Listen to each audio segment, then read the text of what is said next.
All right, today we got something kind of fun, a little interview, a little, I don't know what you want to call it. I guess you could say interview, conversation, whatever it may be. Today we have on author Jameis One of One. He's an Amazon best-selling author of Jameis Winston derangement syndrome. You know what's funny is I one weekend, because I'm not super active unless I every once in a while get a spur of the moment, like, oh, I'm going to be active on Twitter. I see my guy Slauson in a nice little Twitter, I don't want to say feud, but conversation. Oh, it was definitely a feud. Well, let's just call it let's call it conversation. Yeah. And I'm like, what on earth is going on? So I call him and he kind of explains. They can talk about it a little bit more, but yeah. And I was like, let's just have him on. Then you can talk it out. Then you don't have to. The best part about Twitter / the worst part is kind of like text messages where you say something and then it sounds maybe not how you want it, or it does sound, but you just never know. So, hey, One of One, thank you for coming on. We really appreciate it. Yeah, my pleasure. My pleasure. Yeah, I'd like to jump in here quick and just talk about the situation of the Twitter feud, probably a war, whatever. Yeah, it's so when the tweet came out from, I think it was ESPN, talking about Jameis's recovery, I then took to Twitter like a dumbass and made an made an unnecessary shot. I honestly, at the time, I didn't feel like I was saying anything bad about Jameis, but I will admit it wasn't a negative thing, or sorry, it wasn't a positive thing. I wasn't building up Jameis, so that is on me. Shouldn't have done that. But it stirred up the beehive of the Jameis Winston Warriors, his like support group, fan base, whatever. Even his father took to Twitter to defend his son. That happened kind of in the middle of the night, so I was sleeping. I didn't see it all, and apparently things got aggressive right there. I woke up and ran into a buzzsaw of tweets that was, attacking my character as a human, and I couldn't have that. So I invited his dad to come on the pod so we could discuss this. He respectfully declined, and and our guest here at Jameis One of One was gracious enough to come on our pod. So again, I appreciate you being on here, and I would love to have a discussion about Jameis and his career. I will say, even though I was wrong in what I did, I do stand by the fact that I don't think Jameis is an elite quarterback. I think he's a solid NFL quarterback, but during all the attacks on, well, I shouldn't say attacks, during all the bickering on Twitter, we were going back and forth, and man, it really, I mean, people out there were making it seem like Jameis is one of the greatest quarterbacks of all time, and I just don't agree with that. But I'm willing to debate that, and I'm not afraid to say when I'm wrong. So, Mr. 101, go ahead, take it away. I don't know kind of where you want to start with this, but yeah, we can talk about it. That's a good introduction. That was a good introduction. Yeah, so like I didn't know you fellas had a podcast. I didn't really know what had happened. Like you said, you made a comment, and then Jameis fans, kind of got at you. I didn't hear about it until after Antoner, which is Jameis's father, had made the comment. So a lot of times, like I don't see stuff like that. And then I'll get flooded, in my DMs on Twitter or whatever, saying, "Hey, look what's going on," So I kind of came step over. in here. Yeah. I mean, that's, for like the last 4 or 5 years, that's kind of been the case. I think, in one of your earlier pods when you were talking about it, you said friend of the family. So I'll clarify there a little bit. I mean, I am now, but when I started writing the book on Jameis, I had never, I hadn't made contact with anybody in his family, on his team, anything like that. And word kind of got out that I was working on a book. And I, of course, promoted it a little bit on Twitter saying, there's a book coming. And I was contacted by a couple of his agents. So when I say agent, I'm not always just referring to his football agent. You Correct. guys know NFL players have Marketing, lots of agents, whatever, all quarterbacks. that. Yeah. Right. Oh, yeah. So I was contacted by a couple of his agents, and basically, they demanded to know, one, who I was, what my name was, what my credentials were, what the book was about. They wanted to see it, everything. And my reply was, no, I'm a ghost. I'm not telling you my name. I'm not showing you my book. You'll see it when it comes out. Right. So they were extremely leery about that, because Jameis has been kind of a target for the media going back to high school. Even to high school when he chose Florida State over Alabama. I mean, this is a 17-year-old kid that was getting death threats and stuff like this. I mean, he's gone through a lot in his life. And then it just continued on through Florida State, et cetera. So they were leery, and the family had also, worked with a couple media guys and writers in the past. And it was always, we like your son, we're going to write this great piece. And then it turned out to be a hit piece. Mm-hmm. And so they have, rightfully so, they're very leery of the media or anybody that's writing on Jameis, because they've been lied to before, they've been deceived, et cetera. So they were freaked out that I was writing an entire book on it. And I think I had told people even in advance the book's going to be over 400 pages. And they were freaked out. So, but, I went back and forth with multiple of his agents, and it was always the same thing. I'm not telling you who I am. I'm not telling you what the book is. You'll see it when it comes out. So when I was getting close to the end, I was put in contact with his trainer, Otis Leverett, who played in the NFL, I think 4 different teams. Yep. Multiple years. And I had a conversation with him, and it was great. I mean, and, to this day now, I love Otis. I think he's fantastic. And I let him see a little bit of the book, not the whole thing. I said, let him see a little bit. And I said, write the foreword. And of course, he's going to be leery too, because he hasn't seen the whole book. And yet he wrote the foreword for it. And it was amazing.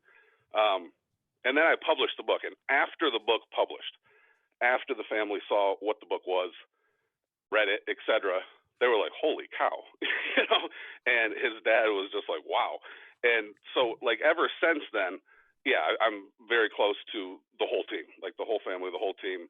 I will say, a couple of those agents I never did get close to. I actually had it out with a couple of them. And needless to say, they're not employed anymore. So yeah. Well, and agents are sometimes sketch dudes anyways. Oh, for sure. I think every NFL player, every NBA, anybody, they've got good and bad in their camp, For sure. And as their careers go, people get weeded out and other people come in, and that's always good. But I'm not, I'm not in his camp. Like, I'm not employed by him or anyone on his team. And the reason for that, I mean, yeah, maybe if I wanted to be, whatever, but I'm independent. In my real life, this is just my Twitter persona, right? In my real life, I'm an Orthodox Christian theologian, a businessman, and I write other books. So Jameis was just a fascinating character for me to write a book about. It's not the only book I've ever written. I've written a bunch of books, close to 20. So, oh, wow. And I don't ever want to take directions, right, from anybody. Like, I do what I do, and I say what I say, and I write what I write. If you don't like it, I don't really care. So that's the way I am. So yes, I'm a friend of the family, but I don't want people thinking like I'm an uncle or somebody like that. It isn't anything like that. So just two questions I got here. I'll start with this. Why the anonymity about all this? Okay. So the first was I didn't want to show my book to anybody originally. I didn't want anybody to know what it was going to be about. I didn't want it to be influenced, anything like that. I wanted, full control over the text. I almost published with a sports publishing company, but the same thing. They wanted some control over the text. They didn't want me to go as hard at the media as I did. There were certain things they didn't want me to say that I said, and so I wasn't comfortable with that. So I never let anybody know my name as far as that. The other thing is Jameis is a lightning rod for criticism, and so is anyone that writes about him. I've had mainstream media threaten me with lawsuits and try to dox me. Are you serious? When I was thinking about doing a book signing in Tampa, and I was contacted and told I'd be stabbed. Like, I'm not even joking. people are nuts. Like, the title of my book, Jameis Winston Derangement Syndrome, is perfect. It's perfect because people are lunatics. And if you go on my book and read some of the reviews, I would challenge anybody to find reviews like that about any other book written, any other sports book, right? About just some. I mean, there's been books about O.J. Simpson. There's been books about Lenny Dykstra. There's been books about all kind of characters. You're not going to find the same type of reviews. You go to the reviews on my book, you've got the readers. They're all 5 stars, and they're talking about it's a book. It's analytical. It's logical. You know, it's loaded with statistics, etc. And then you've got, you know, just insane reviews. You've got one guy left a review with a hand-drawn pornographic picture on it. Like, I mean, people are insane about Jameis. It's crazy. It's crazy. That's so, and like I said, as an Orthodox Christian theologian, no, I don't. I mean, even some of the people I work with on that side probably don't want my name tied into any sports book, you know, let alone about a polarizing quarterback. I got you. And that makes sense. Well, yeah, go ahead, I understand. You know, what's funny is I totally understand why you wouldn't want anyone else a part of it, because if you're going to write something, you want to write it. You don't want some randos being like, no, you have to say this, or you can't say this, or you can't do this. That's a lot of probably why we will never, well, I don't want to say never, but Slaw and I want no one to ever control what we do, just because, man, we had so and I'm sure you've heard just with athletes, for the time that you're a part of an NFL organization, for us, it was 10 years. So it's not like we're 20 some years like Brady, but like, you're literally controlled.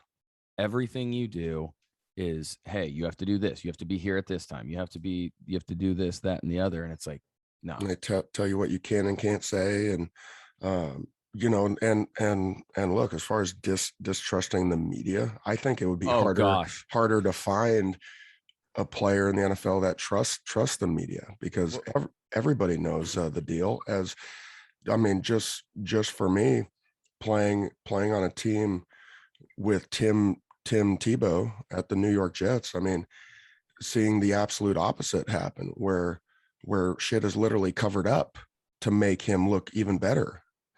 And kind of, you know, what you're laying out here is that the media is getting involved with Jameis and going hard to make him look worse.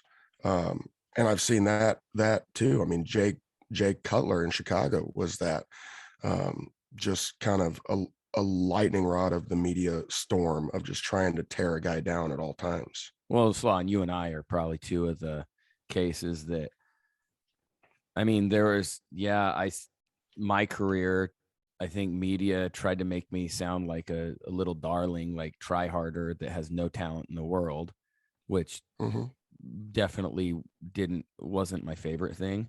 And the same with you. You were never looked at as a good player because that's just what the media says. So we totally understand why it makes a lot of sense, especially if you're a Jameis fan, why you would do something like that. Because there are a lot of things, a lot of great players too, that end up being viewed as average players just because of the portrayal of the media.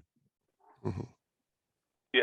I mean, and it's really the media probably more so than even the crazies on Twitter that I have sort of the biggest war with, is because they can't stand it. They don't like that there's somebody out there, especially somebody they don't know. Like, you know, I was talking with Rick Stroud one time in Tampa, and he's like, this isn't fair. He's like, you can pick apart all of our articles. You can point out every inconsistency, and we don't even know who you are, so we can't do that to you. Which is kind of funny.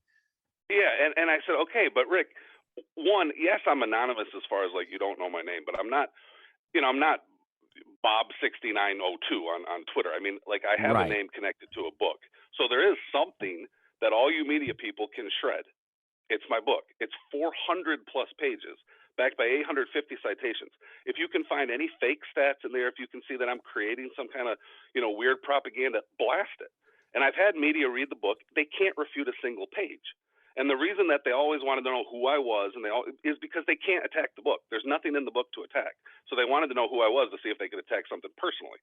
And since they don't know who I am, that really drives them nuts. Oh, I bet so. They want to find a way to eliminate it probably, or just, I don't know. Well, yeah, Somehow, some way to say this guy's an idiot. Except, since For they sure. don't know who I am and they can't do that with the book, there's really nothing they can do. So yeah, it just drives them kind of crazy. Yeah, it's actually a really smart way to do Yeah, it. I'll be. Hey, As players, we were always looking for opportunities to just make these media people out to hey, you need to eat your words for being wrong. But it's really hard. Exactly. It's really hard to do that. Hey, one. Yeah. I'll tell you this. I got to be very honest. When we were coming on here, I was like, what's going on? He's not giving his phone number or whatever. I was thinking, like, this is Sketchville. Maybe this isn't even the person that wrote the book, but now I totally understand everything. I was like, I'm a little uneasy about this, but now it all makes sense. Now it all makes sense. Yeah. So a lot of people that have had me on. I mean, I've done a lot of interviews, and a lot of them are kind of leery of going in and wondering what's going to happen. And then usually by the end, they're always like, okay, he's a cool guy. Yeah, I was like, are we talking to a computer? What's going on? So the second question that I've had so far is, why Jameis? Why did you pick Jameis as the focus of your book? When I mean, to me, trying to be objective about it, there's way better quarterbacks statistically in my mind. I will admit that Jameis has been a very interesting guy. I've only been following him since college, but I just want to know your thought of why you picked Jameis over out of all the else. quarterbacks in the world or whatever. Sure. Yeah, I mean, I've been studying quarterbacks for multiple decades. I just love kind of researching the game, looking at quarterback history, etc. So I'll just say, like, when I wrote my book, yeah, Jameis is the focus, right? It follows him from Pop Warner on, but Yeah. in reality, it is kind of like just a statistical book, and it compares every Super Bowl era Hall of Fame quarterback with each other on an era adjusted basis. And so it'll have data in there that you don't see anywhere else. You can't go to a website and find it. And it compares all of them. So anybody who's like a fan of Montana and wants to compare him to Terry Bradshaw, that can be done. And so I love quarterback play, and I've always been fascinated by it. And I always try to pick up on the newest quarterbacks as early as possible, and I start kind of focusing on them, studying on them, doing a data dive, etc., right from the start. So with Jameis, I heard about him like in high school. Well, it was really that first game, right, that he played against Pitt, nationally televised. My son and I are watching it, and it took about a half to say, "Holy cow! Like, this kid's legit. Let's follow him, boy." And so I did. I just kind of kept up with his career. But as both of you guys know, since you were in the NFL, most phenoms flame out. Like, most of them never even make it to the pros. Yeah. And especially with quarterbacks, like the NFL and the NBA are so different. There's a ton of phenoms in the NBA. There was a ton of guys that jumped from high school to the pros. A lot of guys that were immediate stars as rookies and young, etc. In the NFL, and especially at the quarterback position, that really doesn't exist. Mm-hmm. Jameis Winston is the only guy in the NFL right now, and I think he's maybe the only guy in the history of football to be the #1 overall high school quarterback, a Heisman winner, a national champion, a #1 overall NFL pick, and a passing leader. He's the only guy. Peyton Manning was close because he was #1 overall high school quarterback, #1 overall NFL pick, and of course became an NFL legend. But his college career is looked at as a disappointment. Spent 4 years in Tennessee and could never even beat Florida, right? I mean, he never even beat Florida. And then the very year he left, he's replaced by T. Martin, and the Volunteers go undefeated won the national title. Yeah. Right. And the only other guy that's sort of close with Jameis in the NFL right now is Matthew Stafford, #1 overall high school quarterback, #1 overall draft pick. He hasn't won a passing title yet, but he came close. And of course, and again, though, his college career was kind of viewed as a disappointment. And I followed him through college. I love Matt. I've been defending Matt Stafford for way longer than Jameis, like way longer. I love Matt Stafford. I could have wrote the book about Matt. Like, I could have wrote the exact same book about Matt. The only thing is, the media has never been out to just kill Matt.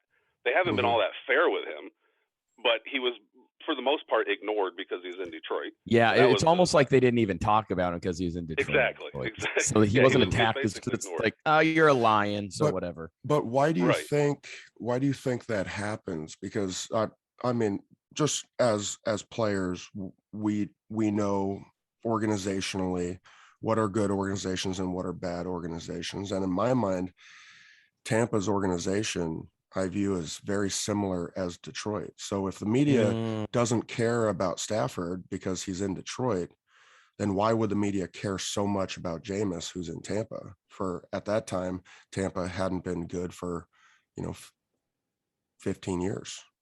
Right. So yeah, I love comparing Matt and Jameis because I look at them as sort of like almost the same dude. Yeah. Different personalities, a little bit different careers, but one's younger. Yeah. Yeah, their career arcs are very similar. So Matt, when he comes into the NFL as the number 1 overall pick, there isn't really any fanfare with him. You guys probably followed him at that time too. There wasn't really any real fanfare. The only thing was he's got an arm, right? He's got a cannon, but he didn't do anything at Georgia. The Georgia fans were disappointed. They thought he was the chosen one, and they did nothing, right? So he comes into Detroit. Detroit's off the map. He has a bad rookie year. He gets hurt early. Like he's sort of just, he's like sort of overlooked completely until he has his big breakout year with over 5,000 yards. Jameis, on the other hand, walks into the NFL as the youngest Heisman ever, the first guy to ever win the national title, day 1 starter as a freshman. He comes in with all this baggage with him on top of that the media looks at. And Tampa Bay Times writes an article, I think it was the day he was drafted, like it or not, he's your quarterback. Like, what other quarterback gets a number 1 overall pick, the thing he's been playing his whole year for, and that's his hometown paper, that's what they write. So he was a target from day 1. And, I know personally media members that they just despise the kid, and they'll write hit pieces on him, and they have them written in advance. And he treats them all amazingly. Like, if you were to actually ask these media members, what is Jameis like one-on-one? What is he actually like with you? Oh, he's great. He's wonderful. He's so happy. He's always a, glass half full kind of guy. Then why are you writing hit pieces about him constantly? Well, it sells. Like, yep, I was going to say people read it. That's why. Mm-hmm. Yeah, he is like, the media loves to create heroes and tear them down, or have a villain and have a hero. It's all stories. You watch like all these sports segments. Almost nobody's doing like legitimate analysis. Almost no one's doing deep statistical dives. They're just spinning stories. That's all they're doing. Mm-hmm. And so with Jameis, he's extremely polarizing. Matt's not at all. Matt's either he's a good quarterback with a cannon arm and seems like a decent guy. Nobody knows anything about him. Well, with Jameis, it's just like you either love him or hate him. There's almost no one. There's almost nobody in between. With Matt, I'd say 90% of everybody's right in between. Yeah, he's fine. And then there's maybe 5% that think he's amazing, 5% that think he's Pat Stafford, right? He's just a stat patter. Mm-hmm. With Jameis, there's like 90% of the people are just like love or hate. And then there's 10% are like, yeah, he's fine. Well, and the thing is with Tampa, obviously it was a few years before, right? But they did win a Super Bowl. The Lions have been the armpit of society for a while. Like, they've been terrible. And I'll agree with you on the Matt Stafford deal. Like, I remember when he was coming out, and I was like, why is everyone so high on him? I knew he had a good arm, but I was like, he didn't have an unreal deal or career. It wasn't like amazing at Georgia. And then I think the thing with Jameis that it's so easy to talk about because obviously there's a little baggage in college. And then so people either loved him or hated him. He was in Florida where he went to college. And I think his personality, some people love him or hate him. It's like, well, they just lost. Why is he happy? Or why is he, like all different. There's just different levels. When he went there, obviously they sucked. That didn't help. Right. Like there's a reason he was a number 1 pick is because they weren't very good at the time. So that's another thing is a lot of quarterbacks. It is not the easiest. I wouldn't want to be a number 1 quarterback unless like you get a random team that had tons of picks and they somehow are at the top because you play for a garbage trash program or team franchise usually. And it's just a tough way to pave the way. A lot of times you don't have a ton of talent around him. I think as his career went on, though, obviously he ended up getting some better players. So yeah, but I totally get it. Well, yeah, and I have a lot of people. I have media too. They'll contact me about quarterback evaluations and things like that, and basically stats. Like usually it's stats because they know that I've got like a treasure trove. And I always tell them, like, especially with the draft, but also even in free agency, it's all about fit and situation with quarterbacks. Like guys that are extreme talents flame out a lot, and guys that are sort of middling talents and stuff. Some of them go on to have great careers, and it has to do with situation. And like Mahomes, for example, he's got both, right? Like he's an insane talent, but he's also what I would call a silver spoon quarterback. Like he was drafted by a division winner that had a mere game manager at quarterback who was in the MVP conversation. Like, what do you think he's going to do? He's infinitely more talented than that guy, right? If the game manager can be in the MVP conversation and have the team win in the division, what do you think Patrick's going to do when he figures it out? And then he just tore the league apart. And yet, you've got other guys that are extremely talented that they go to these trash organizations and, Jeff George, Jay Cutler, whatever, and they just completely flame out. Mm-hmm. So it's all about situation. And these rookies, the draft picks that come in, and it happens almost every year. I mean, look at Mac Jones and Trevor Lawrence, right? There wasn't a scout on earth that would – there still isn't a scout on earth that would say Mac Jones is in Trevor Lawrence's category as a talent. But Trevor Lawrence had a terrible rookie year. Oh, my gosh. Terrible. Yeah. I mean, Jameis has been in the league now 7 years. He's never had a year that bad, not even remotely close. And Mac Jones had an extremely efficient, nice rookie season. Well, flip the situations. I mean, like, it's not that hard. And yet people, when they evaluate quarterbacks, it's like they view them all in a vacuum and pretend they're all in the same situation. And, of course, they're not. Mm. Well, it's just it's the dumbest thing you could ever think of. Like, and I'm not going to bat for Sam Darnold. I don't know a ton, but what if he was somehow in the same type of situation at a Kansas City or something? It just looks a lot different. He's not going to have. I'm not saying he's that. I'm without a doubt. Anyone that's listening, I'm not saying he's Patrick Mahomes, but you can go on and have a nice career. It's just, man, fit is a huge thing. And some people hated Mark Sanchez. We played with Mark Sanchez. He went to 2 AFC championships in a row because he was in a great situation. I can hand the ball off, throw some play action, rely on our defense. Whereas a lot of guys go in the situation, they have to go save the team, and they may have a receiver, maybe, and that's it.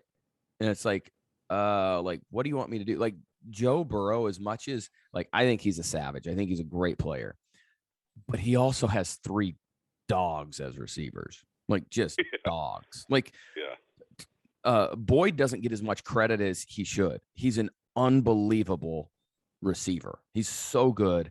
So it's like situations like that, and you have a Joe Mixon in the backfield. It's like, he's kind of got it not made, even though Cincinnati's been a trash bag team for organization for I don't know how long. He was in an incredible situation receiver-wise. Well, and his defense is about as tenacious as it gets in the NFL. Oh, probably outside of the Rams. So, it's a pretty good scenario over there. Yeah, absolutely. I'm glad you brought up Sanchez too, because he and Stafford came into the league together the same year, and there was a debate there those first couple of years that who's better. And I would always crack up about this because the whole debate was who's better. And the only reason anybody was putting Sanchez in Stafford's category was because of team success. Matt didn't have any. Mark had a bunch. And they're like, well, had we drafted, Mark Sanchez in Detroit, we'd be in the playoffs. No, you wouldn't. You'd be worse. Right. Well, and the thing is, it takes one year of a good situation, right? And then it's like, oh, maybe Matt Stafford is like a very good quarterback. Right? It's like, holy crap. He's really, really good. And it's just situations. Before you guys maybe start talking even a little bit more, I do want to say this just to pump Jameis a little. I have played with someone, and I think he was one of his linemen, and he said, I go, what's Jameis like? Because I've always wondered. I laughed my face off when he did the eating the W. That just made me laugh. Like I cracked up about it. But I go, what is he like? And he goes, he's actually, I didn't tell you this, Slaw, yet.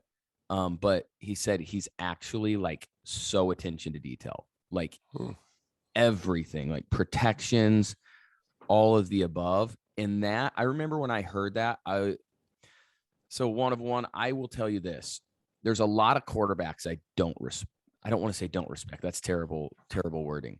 But I question as they may be on a good team, may find, but unless you are directing protections, I don't care about any stats, just as a leader on the field.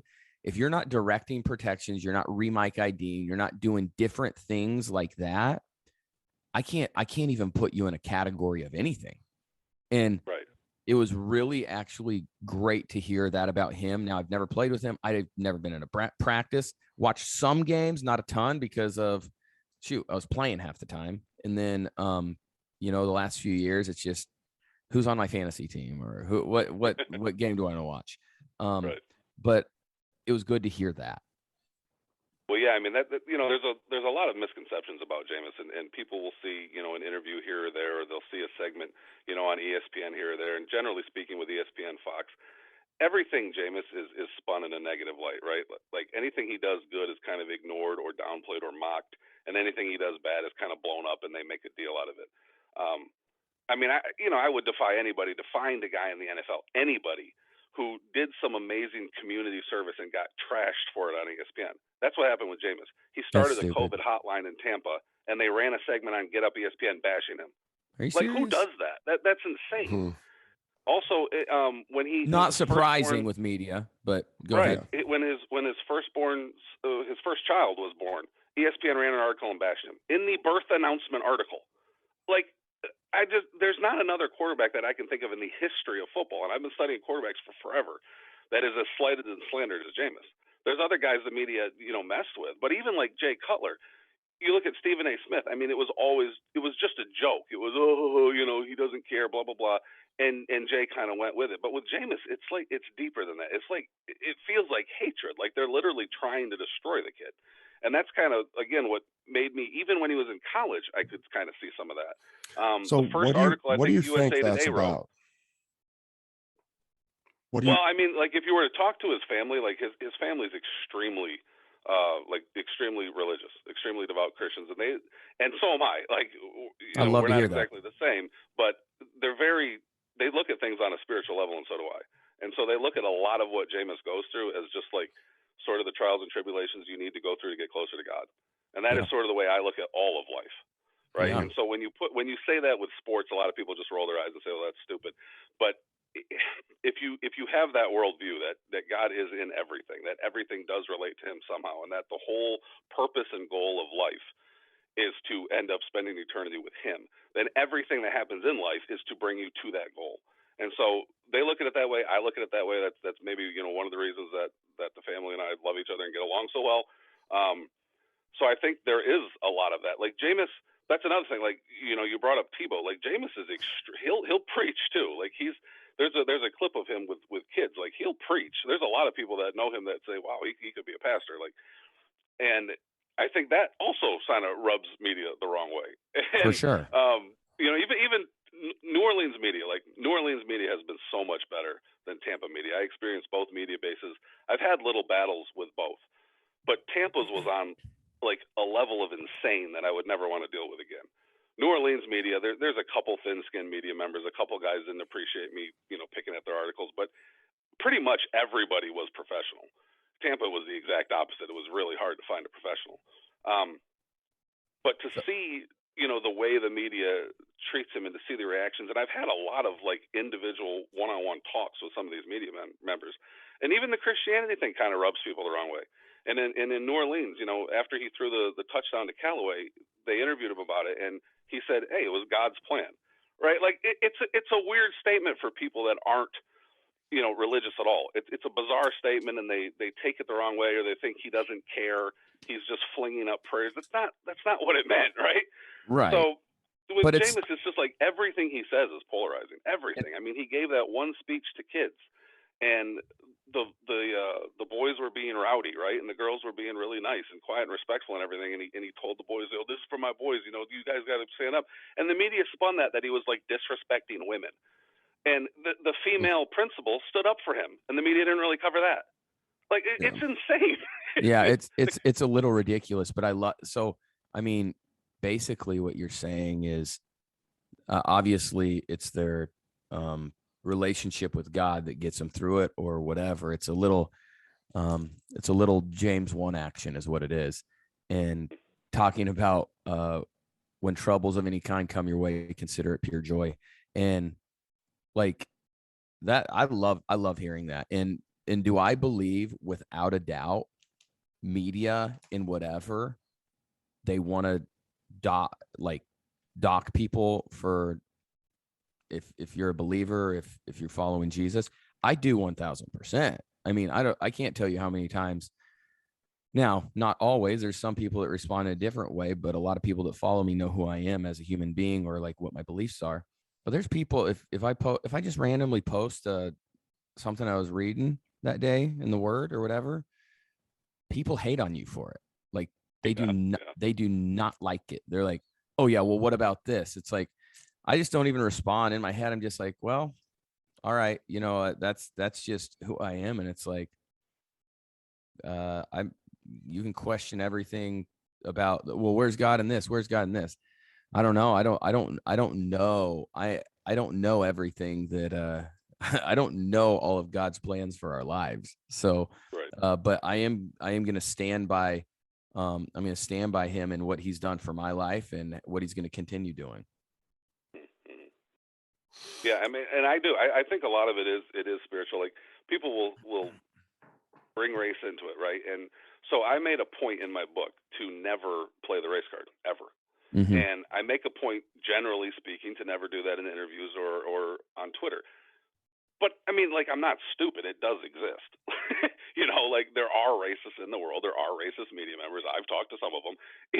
I mean, like it does exist. But the reason I don't generally ever do that, and I didn't do that in the book, is because once you do that, that becomes the entire conversation. Yeah. Like stats go out the window, evaluation goes out. Everything just turns on that one issue. Yeah. With Christianity, like I couldn't leave that out of my book because that's what my entire life revolves around, and I'm not going to leave it out of my book. And Right. if people don't like that, I don't really care. And and like you said, whatever you post, people will just attack you for it. Yeah. And like I don't preach a lot on Twitter, but like I'll mention certain things, and I'll for example, on Pascha or something on Easter, I'll mention something about the resurrection, et cetera. And some people will go nuts, and they, people love to try to like use your Christianity against you. They For don't follow sure. the Bible. They don't care one bit what the Bible says. But as soon as you say something they don't like, they'll be saying, "Well, you're not being like Jesus." It's like, dude. Mm-hmm. So you don't want to live like him. But as soon as you see that maybe I'm not, you're going to attack. Okay. Right. Yeah, it's really frustrating that that's the state of our society now. When our whole entire way of life over here in the West was founded on Christianity, and now it's the first thing people want to attack, and it's just ridiculous. But you bring up race, and I just want to kind of put all this into perspective here. That's why we're all sitting here this morning. Is part of the feuding on Twitter was people coming at me, making insinuations about my beliefs and my character, calling me, racist, and saying I had racist thoughts and opinions about Jameis. And, these guys on the show here know me very well. They know that is the furthest thing from reality. The whole discussion was just off me taking an unnecessary shot that wasn't particularly positive, but I then said like guys, he's not a bad quarterback. He's just not an amazing quarterback. He's not an elite quarterback. And then when people started attacking me and saying, "Oh, he's way better than you because you were drafted in the sixth round," it's like, guys, Like I admit Jameis was a way better college player than I was. Yeah, he was arguably one of the best college players of all time. That's why he won the freaking Heisman. But college career and NFL career are two separate things. One isn't more important than the other, although a lot of people view the NFL career as much more important. But I mean, it's still like a huge deal to play big time college ball and be regarded as the greatest player in all of college. And it's just, what has he done since being in the league? Yeah, he's thrown for a crap load amount of yards. And he has an absolute cannon, and he's big, and he's fast, and he works his tail off. I get that.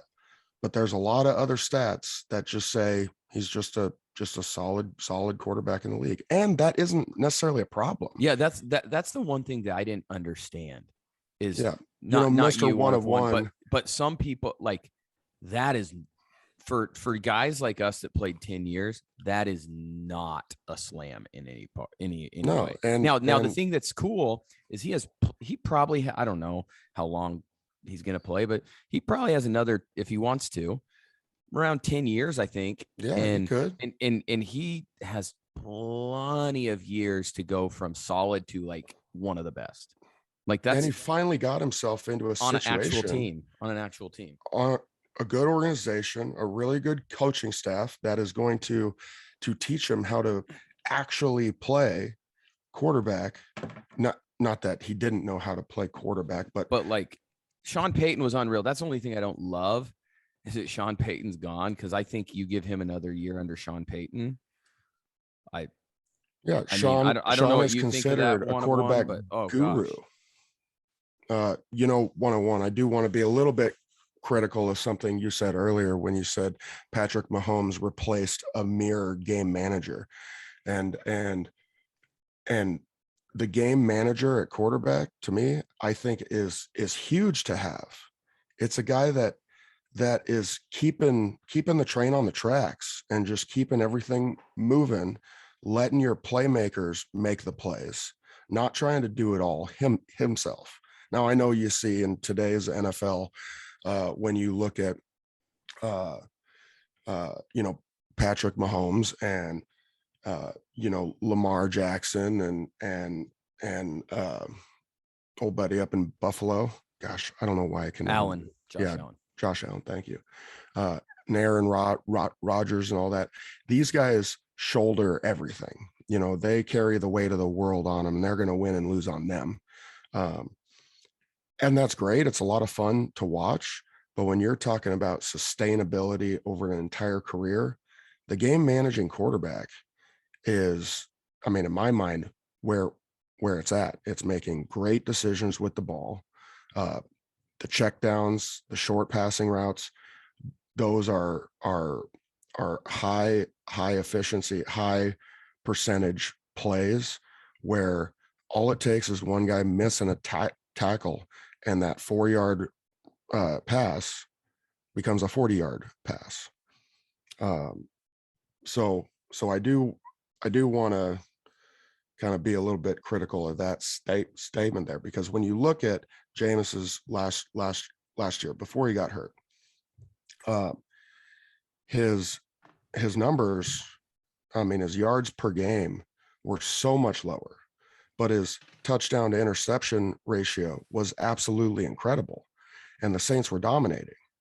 And then he gets hurt, because Jameis didn't have to do it all himself before that. He had a great, salty, deep defense, a really good running game, a really good offensive line in front of him. And he was taught to just play smart football. You don't have to do it all by yourself and throw for a ridiculous amount of yards. Just keep playing smart. And if he just stays in that mode with his talent, with his body, with his work ethic, from what I can see, he has potential to become an elite quarterback in this league. I just don't think he's there right now. Okay, so I'll jump in real quick. So, I mean, like you say, you want to be critical about my statement, but it sounded like you actually agreed with my statement, because you're sort of admitting, yes, Alex was a game manager. So yes, he was. When I said the phrase mere game manager, right, the key word in that phrase is mere. So I'm not saying that being a game manager is bad, but with Alex, he was a mere game manager. He couldn't be anything else. He didn't have the arm to be a gunslinger, right? You couldn't ask Alex to lead the league in ADOT like Jameis does. Jameis does that since 2016. He blows the league away. Like, it's not remotely close. Second place is like there's a bigger gap between second maybe and 15th than there is between Jameis and second. Like Jameis just destroys the league in AYTS A.dot stats. So Alex just couldn't do that. So he's a mere game manager. That's all he could do, and he did it extremely effectively when he was in Kansas City, at least. Of course, in San Francisco, it was a disaster at first. But with Jameis, there's not a lot of quarterbacks either that go from being asked to sort of lead the league in A.dot and AYTS and these type of categories and fling the ball all over the field in gunsling to shootout victories. And then the very next time you see them as a starter, they're with an entirely different situation and sort of asked to game manage. So Jameis has done both. And when you say, he has the potential to be elite. So this is where a lot of his fans will freak out, right? Mm-hmm. And I, of course, won't freak out. I always try to stay logical and calm, and I don't get emotional about sports. And I will just say it, like on the racism thing, when I came at you on Twitter, I definitely never accused you of that. No, right? You never I wouldn't did. do that. You never did. Right, and I wouldn't do that. One of my biggest sort of pet peeves with anyone on Twitter, and even just media members, and even just society at large, is that everybody has this thing nowadays where they all pretend to be omniscient, right? They all pretend to know things about people they don't know. They all pretend to know things about a situation that they don't know. And one thing I take all of Scripture, extremely seriously, but including Exodus, right? Don't bear false witness against a neighbor. So if I don't know something about somebody, I'm not going to make that claim. And if I do, I should repent, right? So yeah, I definitely didn't do that, but I did see others do that with you, and I know a lot of Jameis's fans, and they're just they're used to that, right? They're used to probably getting their own DMs and dealing with people who do make racist jokes and who do say this about Jameis, and so they just sort of jump on that. So I can't apologize for everybody, of course, but like I definitely didn't say that to you, so that's good. Yeah. Now, as far as the you said he has the potential to be elite, and this is where I would interject and just I would put it to you like this, right? Last year, the only quarterback in the entire NFL that had a better EPA per play, and if you ask people who are into stats, EPA per play is one of those metrics that stands, it's enormous. Like it's way above even mere touchdown interception ratio. It's way above a lot of the yards, total touchdowns, cumulative stats. Like it's way above that. The only quarterback in the entire NFL with a better EPA per play than Jameis last year was the MVP Aaron Rodgers. Mm-hmm. Nobody else. The only quarterback in the entire NFL with a better adjusted EPA per play than Jameis was the MVP. The other stat that people look at as far as a comprehensive quarterback metric, yards are not that important as just an overall stat, but a comprehensive quarterback metric, QBR. Mm-hmm. The only quarterbacks in the entire NFL with a better total QBR or raw QBR than Jameis was the MVP Aaron Rodgers, Tom Brady, and Justin Herbert. Nobody else. And then if you do want to look at more, stats that media will focus on, touchdown to interception ratio, there was Rodgers, Kirk Cousins, and Jameis. Mm-hmm. Touchdown percentage. Nobody topped Jameis in touchdown percentage. Like you go through the metrics. Yeah, and to say like Jameis could be elite. I should have clarified. Jameis was ridiculously elite last year. Like if you were to just take off the name Jameis Winston and you were to just show people that list, everybody would think you were talking about Mahomes or Rodgers, and it was Winston. I should have clarified. I should have said it a little bit better. Last year, Jameis was absolutely elite for sure. He definitely was, but let me say this, and this has nothing against him. I think it's kind of the same as Matt Stafford. I really do, because I personally thought Matt Stafford was elite, but no one was going to really say it until he won a title or was deep in the playoffs. I think that's what now the media, like, let's not give them credit, but I'm saying maybe as players, like if I was around him, I probably would have been like, this guy's a savage, right? Jameis, I'm talking about, or Stafford. But like, I think it's kind of in maybe because we played. Yes, his stats are like, oh my gosh, like last year his stats were, and even just looking through his career, maybe his stats weren't as good as some, but like he actually, besides that year with Bruce where he had more picks, like he didn't have bad. Well, he didn't have more. He had almost as many picks as touchdowns. But I'm saying like he had more. He had more picks. I'm saying than his other years is what I'm saying. Oh yeah. But I think until like that's why we're like, yeah, he's a solid quarterback. And this has nothing, and this is unfortunate, but until like say he was with he didn't get hurt last year, right? And he makes it to the playoffs and whatever. He goes from being a solid quarterback to a freaking really good or great quarterback. And then if you win a title, you're like, man, that, or even just like NFC championship. I think that's probably where we would do it. And the unfortunate thing is it has to do with being on a good team.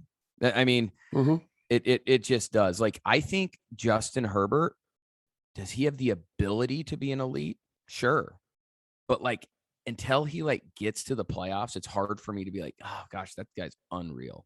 And that might not be a fair deal, but I think that's probably where we come at it. And the terrible thing is he's really never had a team to where he can show that he's elite. That's the thing. He's James until last year, but he got hurt, right? Yeah. Right. And I would say that, like, honestly, it makes me a little bit sad to hear you say that, because you guys are both players, right? 20 combined years in the NFL. That's awesome. And when you turn on ESPN, yeah, they'll bring on players sometimes, but generally, you're talking about I don't watch Stephen A. Smith ranting and raving, right? Or you turn on Fox. I don't watch that stuff. It's Skip Bayless, the so-called high school Pete Maravich. Oh my gosh, Skip! The fact that Skip still has a job is amazing. Yeah. He's tricked the system. Yeah, and these guys, everything is spun into team success, right? Everybody is pumped up as far as if their team does good, and I definitely with players, I don't want to see that happen. Like, I've had talks with some of the guys at ESPN and stuff, former players, some really long DMs with a couple of them, and I try to tell them, like, don't just. I know that's what your outlet does. I know that's what ESPN does. I know that's what Fox does. Don't go with that. Don't go on there and play Stephen A's game. You know so much more about the sport than he does. He's a buffoon compared to you when it comes to that, right? So don't view quarterbacks through the lens of wins and losses.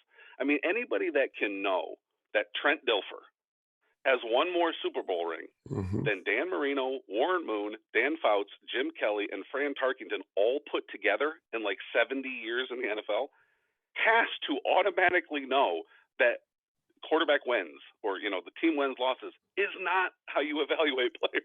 It's not, but I will say this. But like, as players, that's the reason we play. Yeah, that's the reason we play. And Trent Dilfer, I have met him, very nice guy. I would not say he's like very nice guy, right? Very nice guy. But I wouldn't say he's elite. But I'm just saying it's more so as a player, because we can't see it in the day-to-day. We see it like, I was fortunate that I got to play with Tom Brady, Phillip Rivers, and some other guys. I played with Joe Flacco, but and I love Joe. Joe's one of my favorites, but there was such a difference in those two guys. Phillip Rivers, he kind of gets the hate of a Jameis in some ways. People are always like, he throws so many picks. Phillip always told me, he goes, I don't care about stats, man. I'm trying to win. I'll throw 2-3 extra picks in a game. He goes, if I'm Hail Marying it because we're down, he goes, I don't care about stats. Some people won't say Phillip Rivers is an elite quarterback, but because I saw it on the daily and I saw him compared next to who I consider is the greatest of all time, Tom Brady. I'm like, this cat's elite. So there's some of it too that, like, I think there's probably some more elite quarterback, and Jameis could be one of them. I think there's more elite quarterbacks than we know. We just don't get to know it because of situations, or like, I don't get to see in practice certain people. Like, I'm very leery of, and I've said this multiple times, of quarterbacks that are doing really well in stats, in different things, but it's like, I don't know.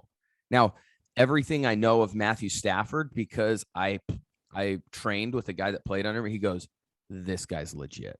And I think with the lineman at the Bucks, when he told me about Jameis, this guy's legit, he went a notch up for me. Now, it's unfortunate. Yes, he's probably an elite talent. Probably, you know what I'm saying? But like when you can make big throws in the big playoff games, it as a player, because It's a different thing. it's a different when you've been there or been in the AFC championship games or whatever, you just get more respect or whatever. And I think if he's on I think last year he would have had the opportunity. It was a super crap deal that he got hurt. But I think as players, it's not a wins loss thing, because there's plenty of quarterbacks that you're like, yeah, I don't know. Has a great coach, and I'm not sure if he really runs that offense. Like that's so for me, it's not a wins loss, because I don't like that argument either. I really don't. But it's just to get from so I think elite's thrown around a lot, or maybe too much. I think of elite as Tom Brady, Aaron Rodgers, maybe a couple others. Yeah, that's just like I think of elite as like, man, this is best. The point I want to bring up here, when you were talking to former players now in media who get wrapped up in wins, playing for quarterbacks. My last season was spent at the Colts and getting to play with Andrew Luck. A lot of people regard him as an elite quarterback, and being with Jay Cutler and Phillip Rivers. Jay Cutler has unbelievable talent. He is an unbelievable thrower of the football. He can chuck it out of the damn stadium. Andrew Luck, everybody handles him with kind of these white gloves. It's just like, oh, this guy is whatever. Phillip had far less talent than any one of these guys, and to me is a way more elite quarterback, because it's so much bigger than just being able to spin the ball. You're leading an entire team. You're the general on the field. You're getting everybody on the same page. You know everything about every single position and their responsibility, because you have to. Because when things don't go right, you need to be able to go to those spots and say, hey, Slauson, you missed that pickup. You have the weak side backer. In this protection, you have the will. Or, we're sliding out to the nickel. The nickel didn't come, but the safety replaced him. You got to pick it up. It's holding everybody accountable. It's not just being able to throw the ball. I mean, yeah, obviously Phillip could throw the ball. And when I was with him, we weren't great. We weren't very good, but he was the absolute. That was an organizational thing, though. Yeah, but he was the absolute most elite quarterback, because to me, quarterback is bigger than just the throws. So that's. Oh yeah, that's I my agree with point. that. I mean, there's elite talents, and then there's actual elite players. And I would say, probably any scout would say Jameis is an elite talent. Yes. And then no doubt.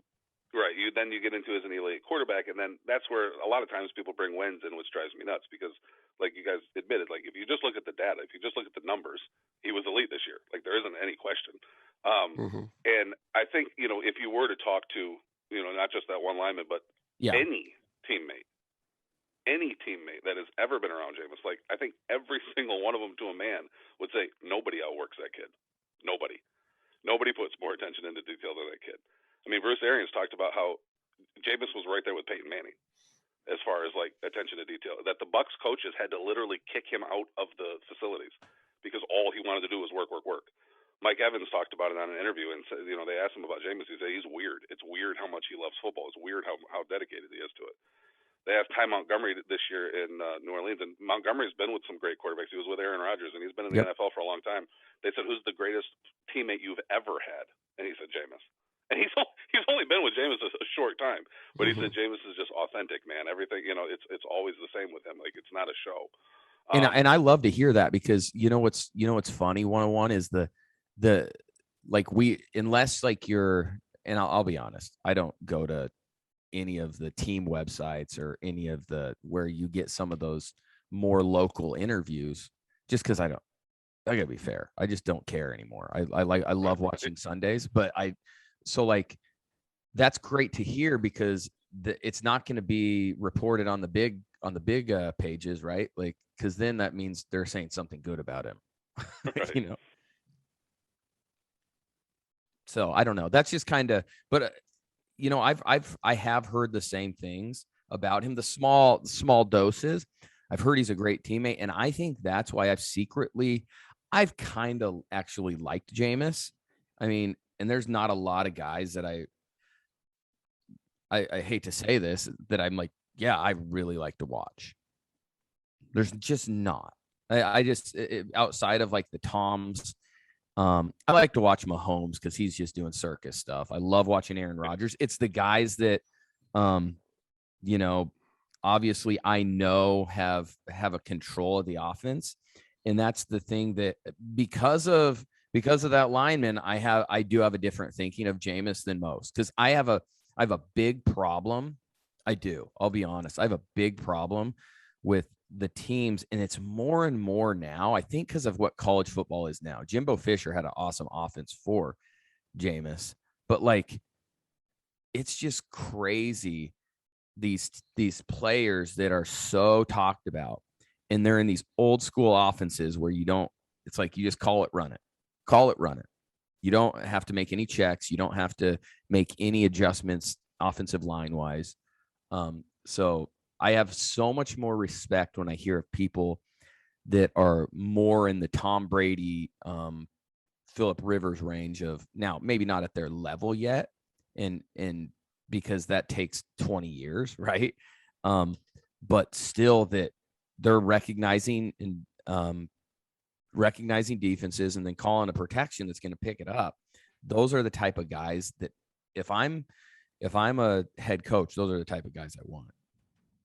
Oh yeah, I mean you've got guys like, that's, the media will never touch on stuff like that, but you've got guys in the NFL even that they're putting up decent numbers, and they'll go an entire game with just half field reads.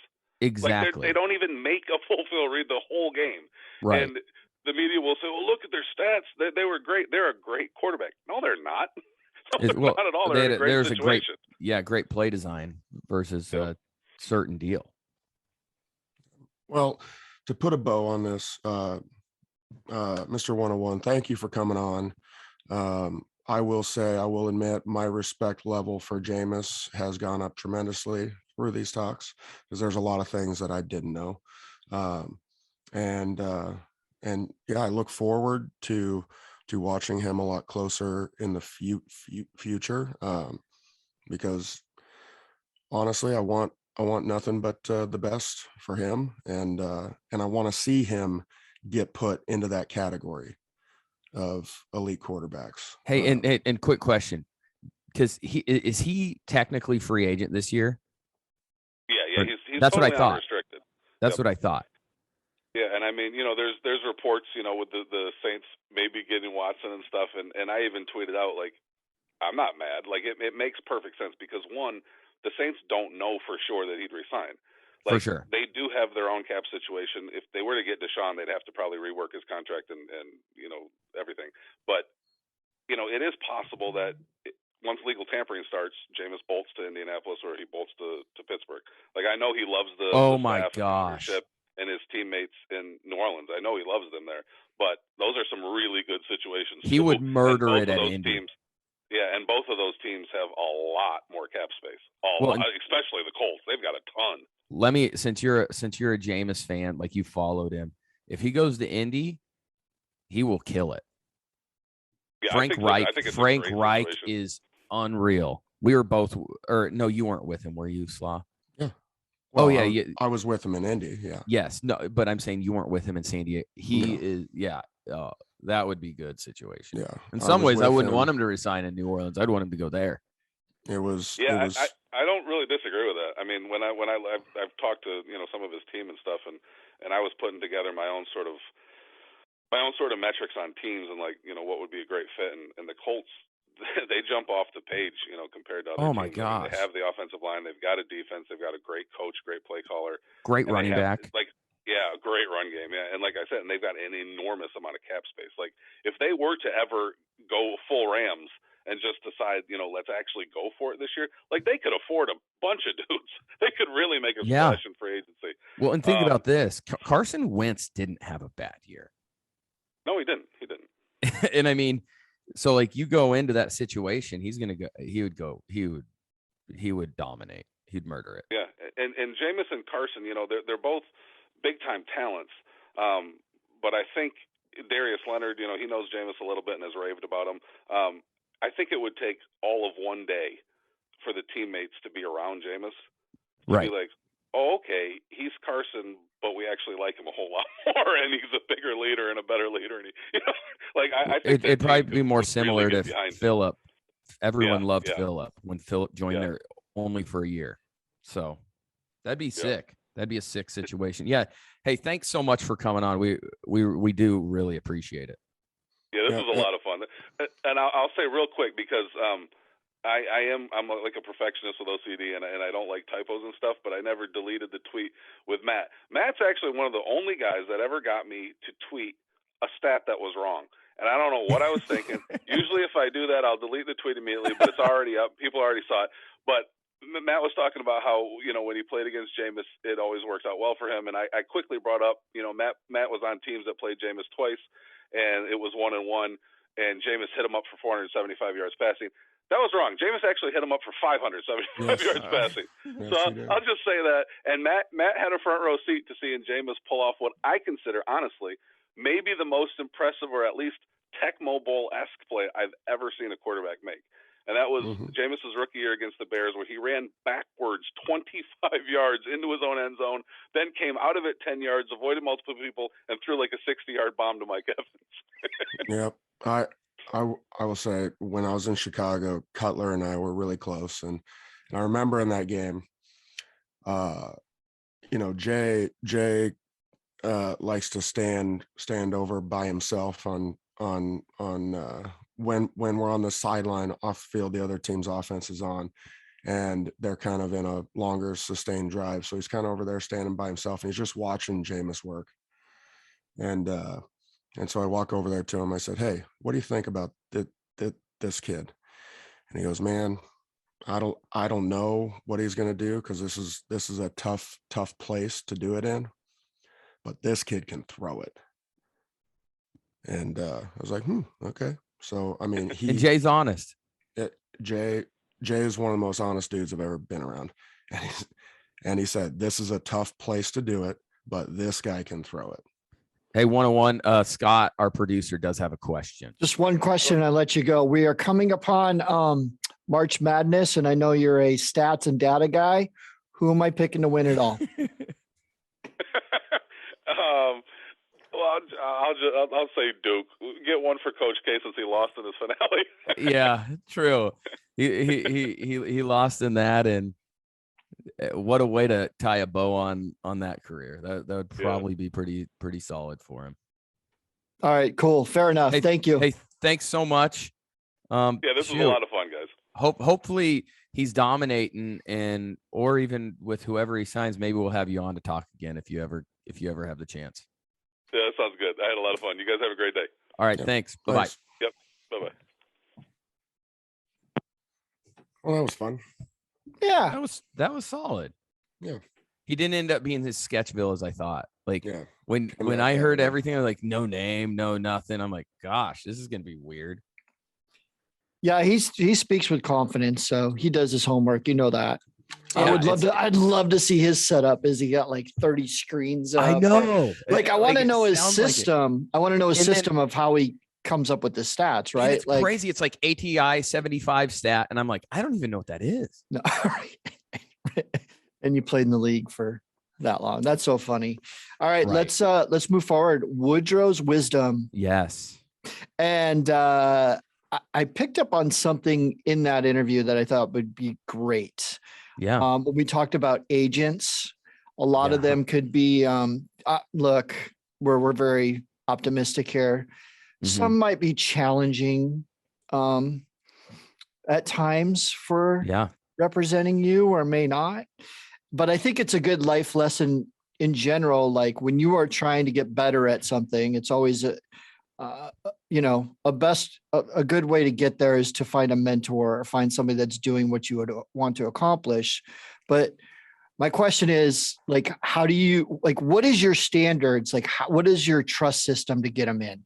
And that would probably apply with, even agents in life. Like, So what are your, to let someone in your life and to trust them with, an agent is a lot of money, right? Yeah. This is talking about your future and everything. Like, what do you look for and bring someone on your team?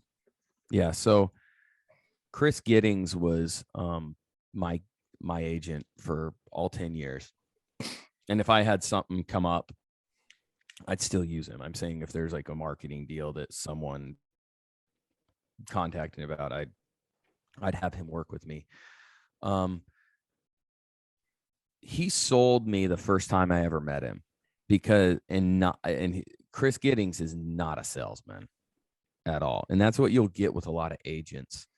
But I remember him saying, "Hey, I don't know really what your stock's going to be."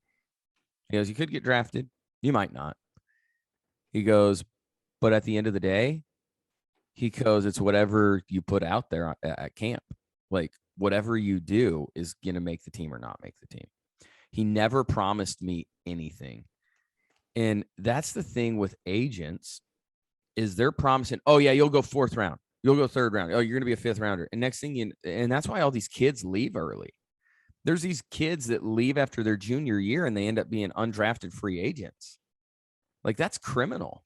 Mm-hmm. Like you're losing, you go back for your senior year, you might be a 2nd or 3rd round pick. You go out and ball out, but you have a year that you're a 3rd. They're like, "Oh, anywhere from 3rd to 5th. Oh, next thing you know, you're undrafted." So there's all these lies just to get more numbers as agents. So we're gonna tell these kids just so we can put them on our website, just so we can say we have another client. Hopefully one of them pop, but if not, no big deal. We're gonna put them on our website. In some ways, they do a disservice to people, and just out of getting something that they want for their business. So the reason I signed with my guy, with Chris, is he didn't lie to me. And I knew he didn't lie to me because he didn't promise me anything.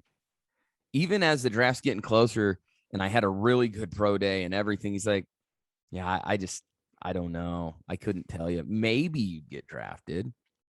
He goes, "But maybe not." And I'm like, "All right. I really like this guy. I really like who he is." So you say to get into, and obviously, trust is one of the biggest things with me, Scott. In order for me to let someone in is not just to, I don't need someone to just puff me up all the time. And I think when you're an NFL player, a lot of people, they want to impress you or like tell you how great you are. The people in my life that I am very, very, very, very close with are the people that don't have a problem with telling me if I'm wrong or not. And I know that like it's not always fun because then you're not just hearing the greatest about yourself. But those are the people I can trust, are the people that are very honest with me. And it goes in agents. It goes in the people I'm closest with are outside, like are my family and then some friends, but they're all people that can be honest.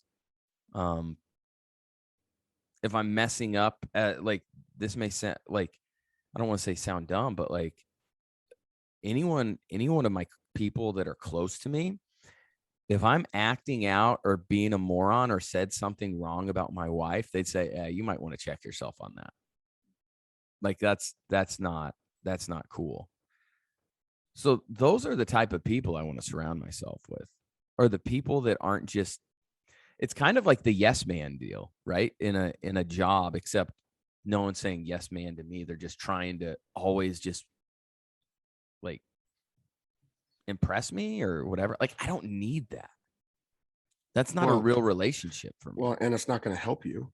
No. I mean, an agent is supposed to be a person that's going to help you and, put you in the right situations to maximize your career, maximize your on-field playability. And I can't tell you the horror stories that I've heard from teammates about the stuff they have to deal with just with their agents.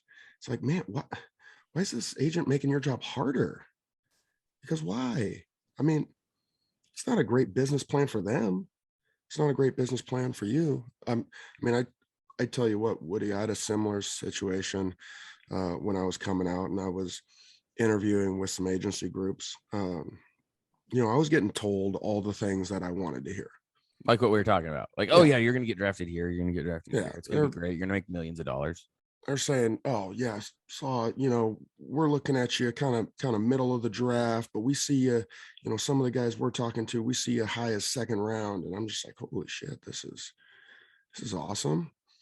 And then my offensive line coach in college, my senior year, he said, hey, do me a favor. My agency group, when I played, they called me about you.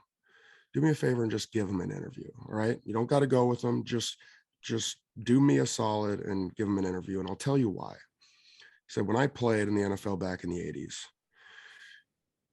80s, I had a car commercial. It was a local deal that I got here in Nebraska. The car dealership, I worked it out with them. They brought me out, they paid. Then my agent sent me a bill for 20% of that, as agents do, marketing deal. So for your contract, agents charge 3% or less, depending. But for marketing stuff, they can charge whatever they want. Yeah. And so he got a bill for 20%. And he called his agent and he goes, hey, what the hell? You weren't involved in getting this at all. And instead of the agent putting up a fight, which I believe a lot of them would, the agent goes, you know what? You're right. I wasn't involved in any of this. And frankly, I don't know why I'm charging you for marketing stuff at all. Because if you weren't doing what you were doing on the field, then these opportunities wouldn't be coming up anyway. So just a company decision, we're going to stop taking any marketing money at all. I don't care if we get you the gig or not.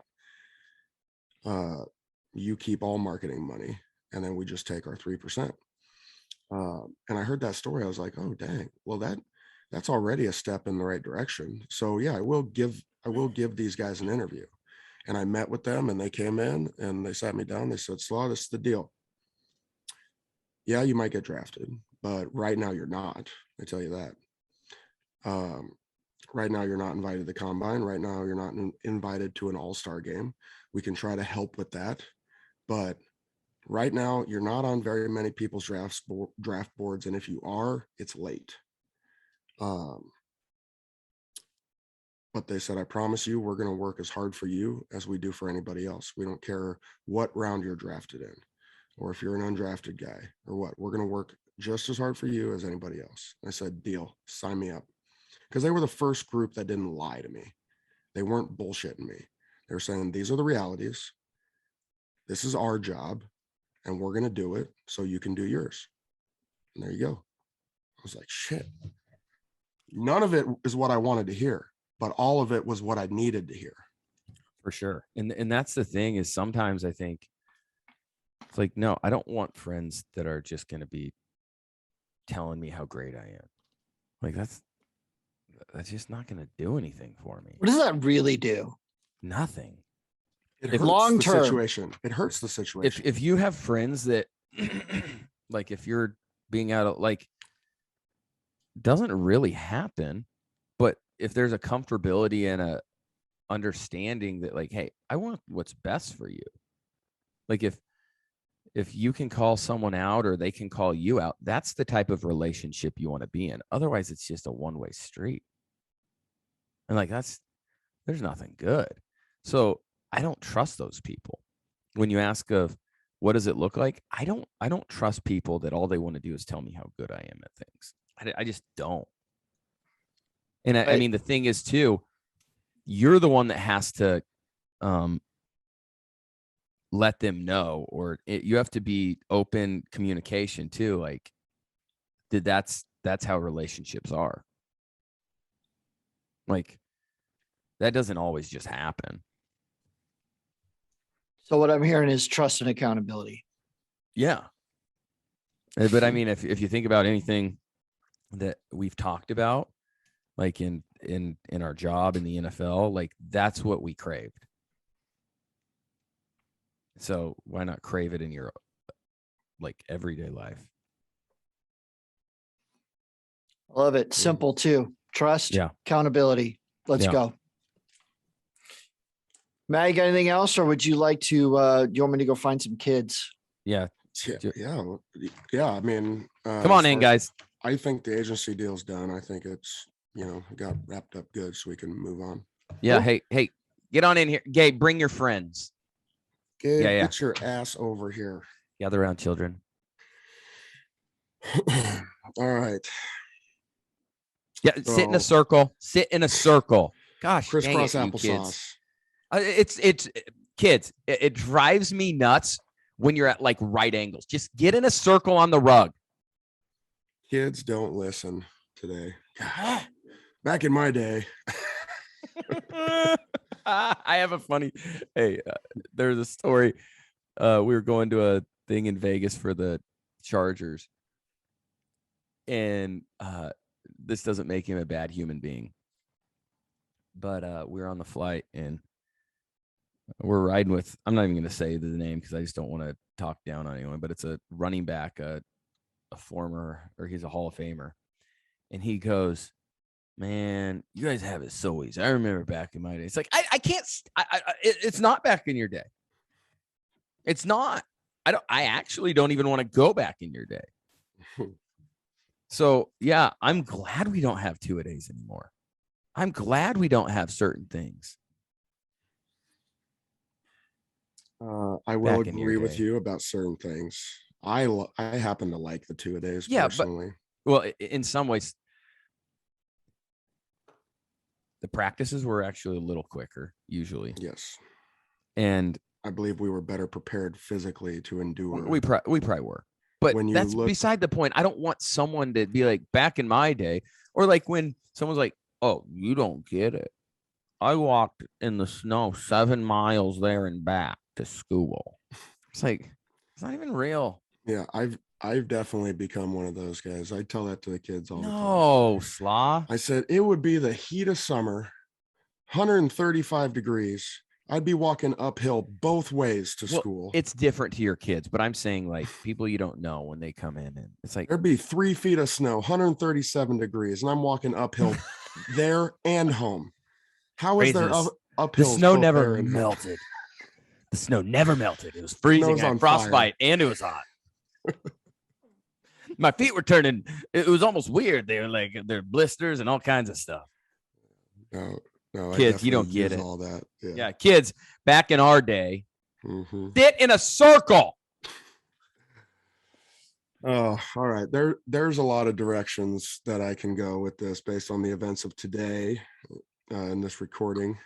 But what I want to talk about is last week after the pod, my events of that day. Don't know how I'm going to turn this into something meaningful or inspirational or just making people's lives better, but want to go into it anyway because it's kind of an interesting day because I was semen testing Black Angus bulls after our recording for the majority of the day.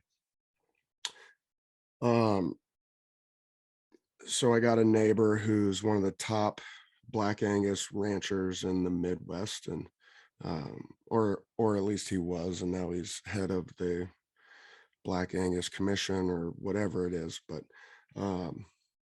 he's still very active in that, and I like to go over there and help because I get to learn new and interesting things.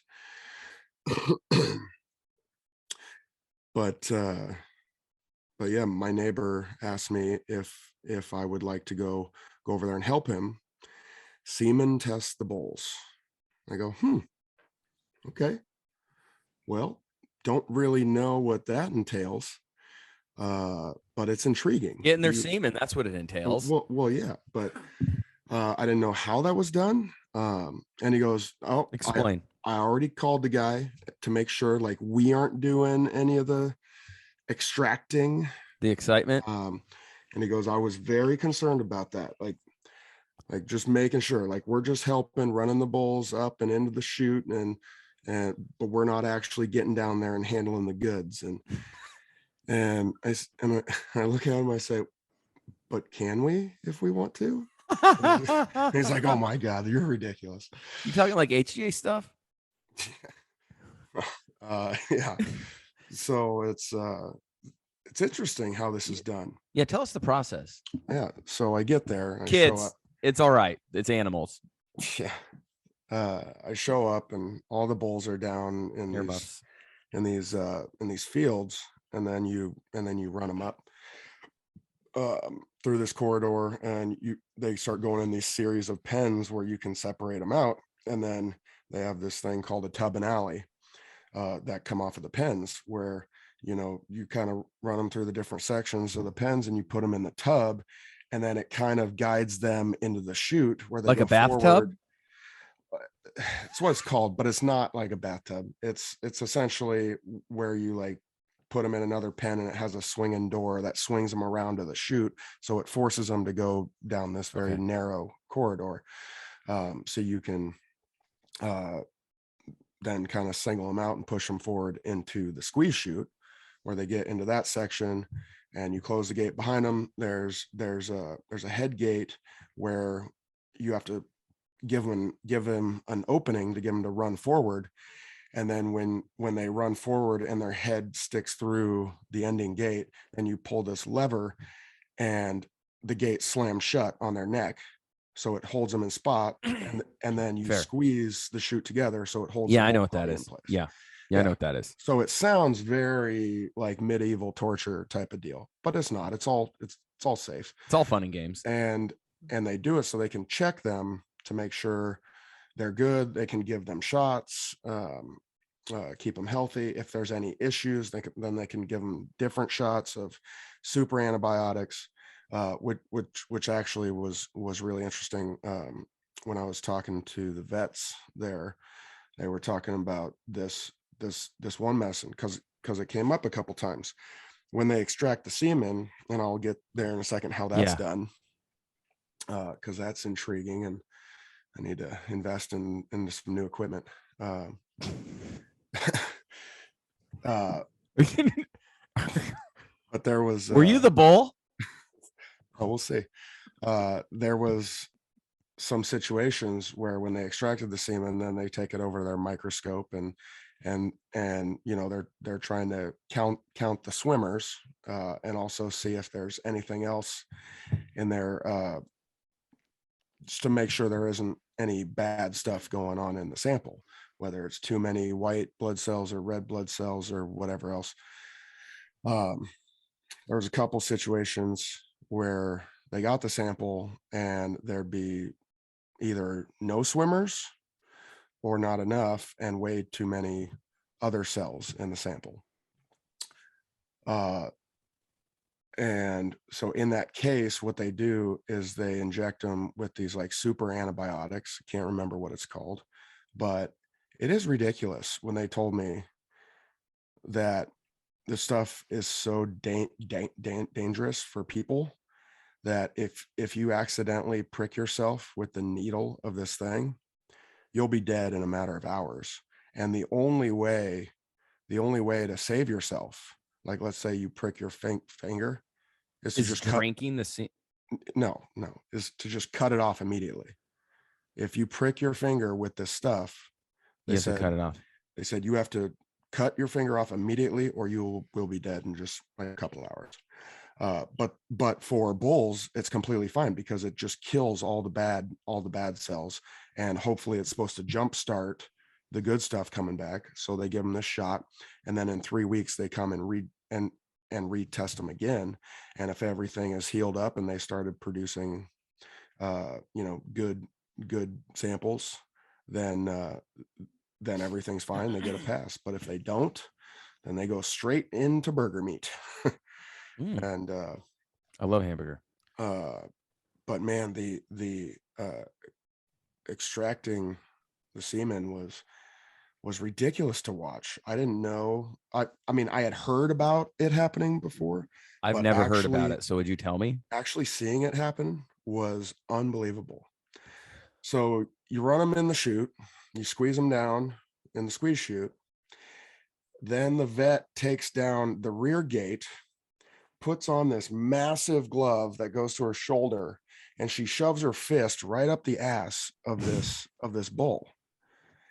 And she's just in there, just back and forth and back and forth and back and forth. Wait, so like in the ass, like going in and out almost? Yeah, in and out. I said, so what are you doing there? Like what is this about? Because this is something I haven't seen before. And what is this? Yeah, what is this doing? In the butthole. Yeah. And she goes, oh, well, there's two organs in here that I'm stimulating, because those are what produce the two different sides of the sample. You got the semen side, and then you got the sperm side, and this one side produces essentially the goop that the sperm ride on in the sample. Goop? Yeah. She said the milky white fluid, and then the sperm is then inside of that. And that essentially, is what the sperm rides on when it gets injected into the cow, and goes on its little trip. I said, and I said, you really have to like pump it back and forth like that? And she goes, well, that's to loosen up the area, because then we have to put the electronic ejaculator in there. I was like, whoa, what? And they pull out this deal, and it is like this long. Like, I know you can't see, but it's like 2 feet long, and it looks ridiculous. And it has 2 handles on it, and then this big long deal. I will say it kind of looks like a banana, but it's like 4 times as thick and about twice as long. And it has these 2 metal things on the bottom side and these handles. So after she loosens it up, then the other vet came over with this contraption and lifts up the tail. She puts the tail on the shoulder and jams this submarine looking thing right up the rear end, and is just like working it back and forth, and it's all covered in the lube and all that. And then she gets the handles going, and then she grabs this cord and she attaches it to one of the handles. And then it looks like one of these stem machines from our playing days that, shocks the shit out of your muscles. And they start going, and you got the other vet on the machine just cranking it up and down and up and down and up and down. And you see this bull just like start freaking out, and it's just like all tension and then relax, and then tension and then relax, and the whole body is just like contracting together. And then there's another vet underneath that with the sleeve with this little cup, and it's just shooting Liquid sauce right out. How, like, is it a significant amount of sauce? It's a good amount. I mean, whatever they're doing in the rear end, I mean, you can tell underneath what's happening. You can tell this bull's excited, and then there's just, I mean, it's just spraying out, and this bull is just full contraction. And I look at my neighbor and I go, I gotta get me one of these. Holy hell. And the vets didn't find that as funny as I did. You just hire a couple vets. Yeah, can you bring that special submarine y'all got? But yeah, they're working it in there, and they put it a certain direction. And then, so is Cammy the one that's gonna have to just yeah, I don't know, punch your butthole? No. Well, I can do that part if she just works the probe deal. But it's got this, Yeah, like you don't need vets. Just they'll teach you. The 2 metal strips on the underside of this submarine looking thing. And then you have a stem machine on you. I was looking at that. I'm like, wow, what is that? And then when she was talking about massaging the glands, like those metal things on that submarine looking thing sit right on those glands and just shock the shit out of them. And it just forces them to just go. And I'm like, gosh, if reincarnation was a thing, I gotta come back as a bull. Like that. Is there a better life than being a bull? I mean, I know it's short. It's a short life. Very short.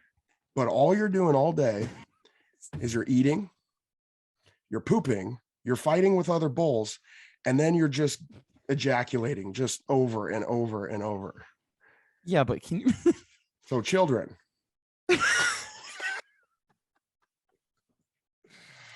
I'm just saying.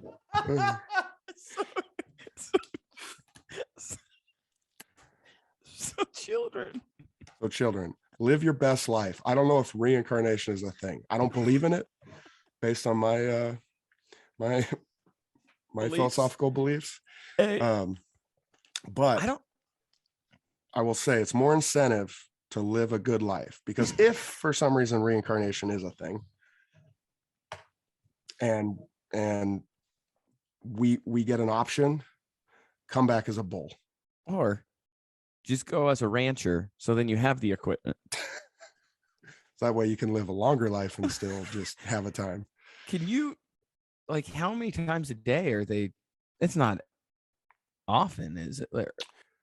So when they're getting extracted by a doctor, like that's only once a year when this happens. Okay, could you imagine? Or if there's an issue, then they have to run them through a few weeks after. Could you imagine calling up your doctor's office and be like, "All right, come out, test my semen"? Well, I will say I said that wrong, because it's not just. I've had it done. No, but I'm saying in this way, where they're shocking you and doing a bunch of crazy stuff. Oh, the your fun body's way. your Mine wasn't body's the fun tensing up way. like this. I will say that I said it wrong. It isn't once a year, because this guy's a very prominent Black Angus farmer in the country. He sells his bull semen like across the entire country, and it goes for a lot. So it's big money. It's big money. How much semen does he have to get? Well, I know he has sold $500,000 bulls before. Like he has raised and then sold, and they go for $300,000, $400,000, $500,000 a bull, just because of the genes. And so when he sells the semen off of these, I mean, he's selling a single vial for over $100 a vial, because then to artificially inseminate a cow, it's only, I think it's less than 70% effectiveness. So when you're talking about that rate of effectiveness for $100 a vial, it can get pretty expensive when you're looking for the right genes. But the other times, then, you know, the bulls are being run out with the cows, and they're just going. I mean, multiple times a day, 8, 9, 10 times a day. That wouldn't be fun. They're getting railed. But it's only, you know, when the cows, it's like, oh my gosh, again? All I want to do is eat potato chips. Yeah. But it's so much fun, you know, when we ran the bulls up and we put them in the pens, how they instantly just start fighting each other. Really? Yeah. They're just ramming each other and pushing each other into the fences, and then another one would come up and just ram it in the gut. They got to get the testosterone out. And it's just like, Jesus. And yeah, the rancher did say, this is good that they're fighting before, because it means their testosterone is really going. So hopefully it means they produce a way better sample. But I'm just watching them just fighting and fighting and fighting. I'm like, God, it's like I'm back in an NFL locker room again. Just a bunch of just dudes that need to get off. Gigantic muscle men, just a bunch of alphas, just fighting each other for like who's the most alpha. It's like, okay, well, this is pretty sweet. And I look. And the next thing, you know, after you fight, and then they're getting probed. But I looked at the rancher guy and I said, hey, because he asked if I could come out next week to help brand the cows. And I said, well, yeah, I'd love to. Can I bring my boys with me? Because I want them to experience all this.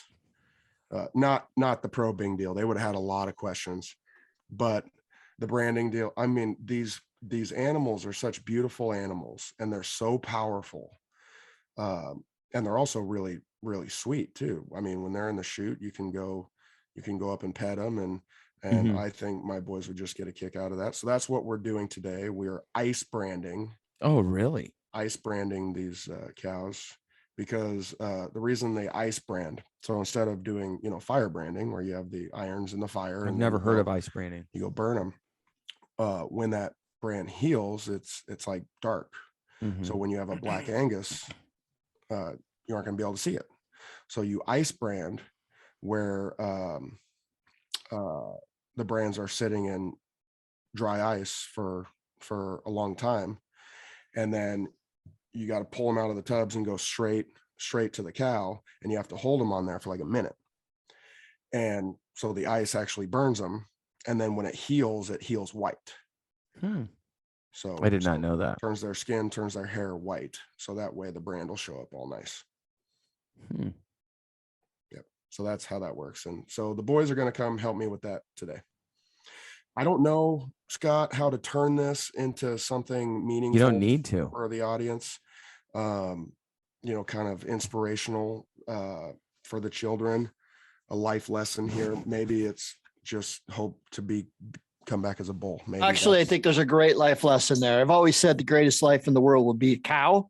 That's probably fits my personality better. The bull fits yours much, much better than mine. But the lesson is eat. Simple. Keep life simple, man. You eat, you poo, and maybe you get it lucky. That's that's right there. Kids, not right now. The whole that is a really good life. Like just eat and poop right we now. We like to overcomplicate things. Like just go back to the basics and simple. Scott, that is huge right there. I appreciate that. Let's stop overcomplicating and let's what are our three things? Eat, poop, get lucky. Get busy. Right. Yeah, here we go. Eating and pooping mainly for you children.